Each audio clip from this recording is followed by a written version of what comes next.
अहमक्तदा मैं तराम Nausari लोनना channel ngasi thakachagdurba video se aya ke title so han ijare madudi what is your lucky number habani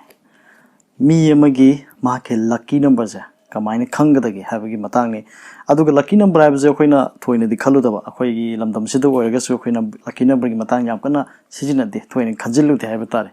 adu lucky number gi matang da hang na mayam da khitang gyan tanaba khara haijege madudi अखोगी पृथ्वी से अफाव player में आम लेको मखोइना लिलिबा मखोगी Jersey number हाइदना म लेको number सिंग से मसी कमाई तौना हाबसे मयाम हाना अदु महाना चिंगसिनजगे मतंग जिरा कइगिना हाबा मतंदा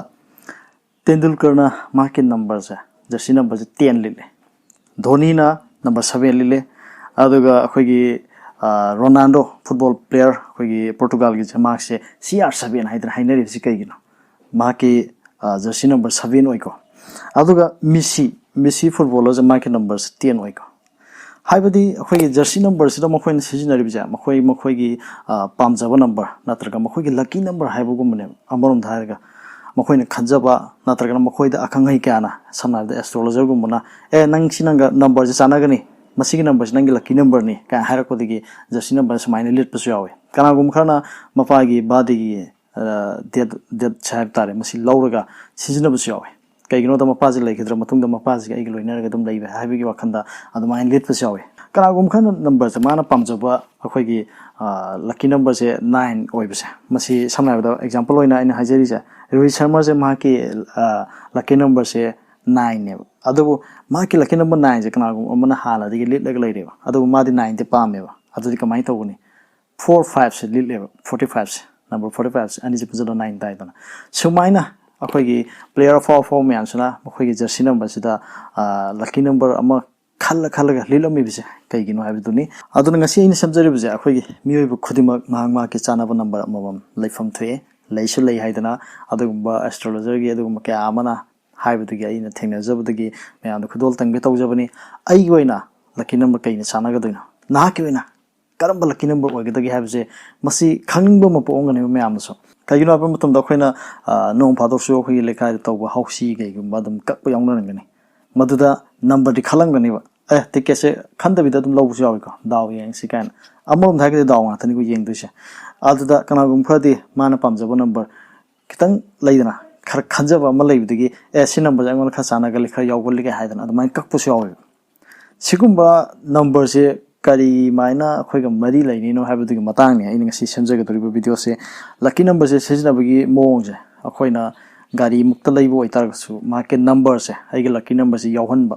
मरक्तदा number मरी दो बिया अमो बिया अदुदा लकी नंबर से यावहनबा मा नत्रगा तिनजलगा आइगे पामजबा नंबर से ताहनबा मा सिगुम्बा अदुमाइ लै अदुना ngasi इन semjagदरिबो से अखोइगी मरोइना लकी नंबर येंगबसे डेट ऑफ बर्थ येंगे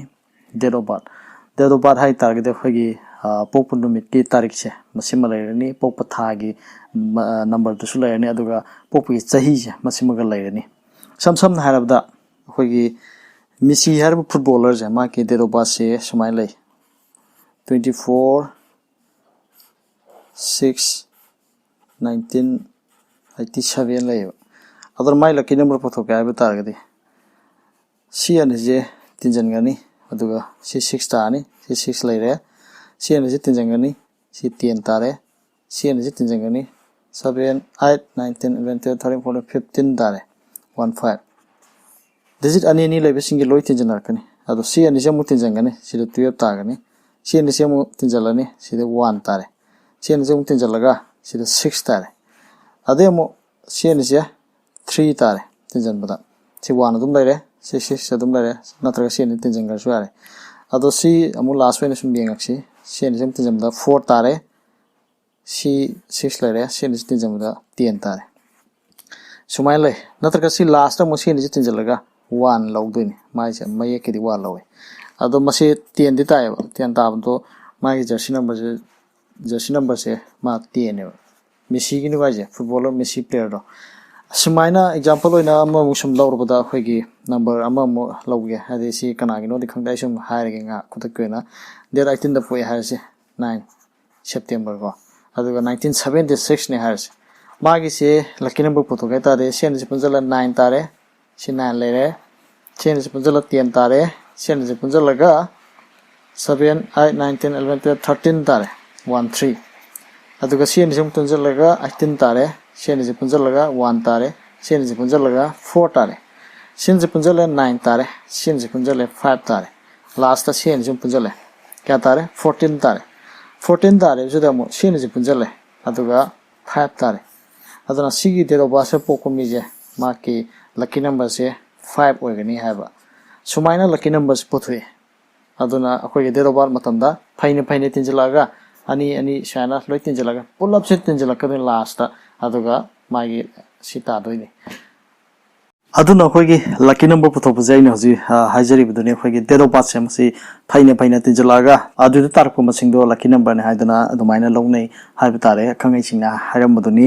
aduna हाइरिबा लकी नंबर सिंग असि खंगलगदि अखोइना करिगुंबा अखोइगे मोबाइल दा फॉलो तौबा मतमदा नंबरिंग तौरगा सुमाइन हांगदोकपैजा मसिदजु सिजनबा याय अदुगा अखोइगे इसागी ओइबा ATM gi pin code se masidasu sigumbaje sizinagadaबनि हाइदन हाइरमे लोइना आयाहना गाड़ी यम लैदोरे खलसे मसिदा नंबर जे मसिगे नंबर जे आइगे लकी नंबर जे ओहेल्लो सुमाइना हाइबे जाय मसिना खोइद अफबो ओय अदुगा हेना कानबसु ओय हाइदना हाइदि चौकट पी हाइदना सुमाइना अखंगै सिंग हाइरमे अदुगा हाइरिबा सिंग जे मसिदा खोइना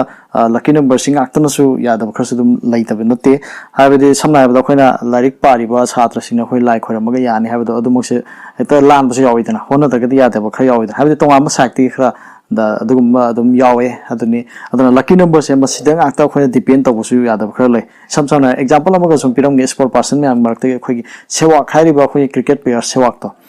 आदो सेवाक से मार्क से हामदा मासे नंबर 44 के जर्सी मलिलमे 44 के अदो माकी जर्सी नंबर 44 जे मासी इचान चाना दे हाइदना मागी एस्ट्रोलॉजर हाइबदिगे 44 के मोटो 46 ले लोन ले 46 से मुसाना द्रेना मान खंजेबा अदो लास्ट मा जर्सी नंबर सुंगाव यावदना 46 लिटखिबा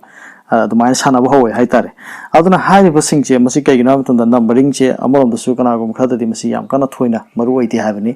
हाइबतारे हाइबदि इसाना होनबे मखास पोलिदना करिगुम्बा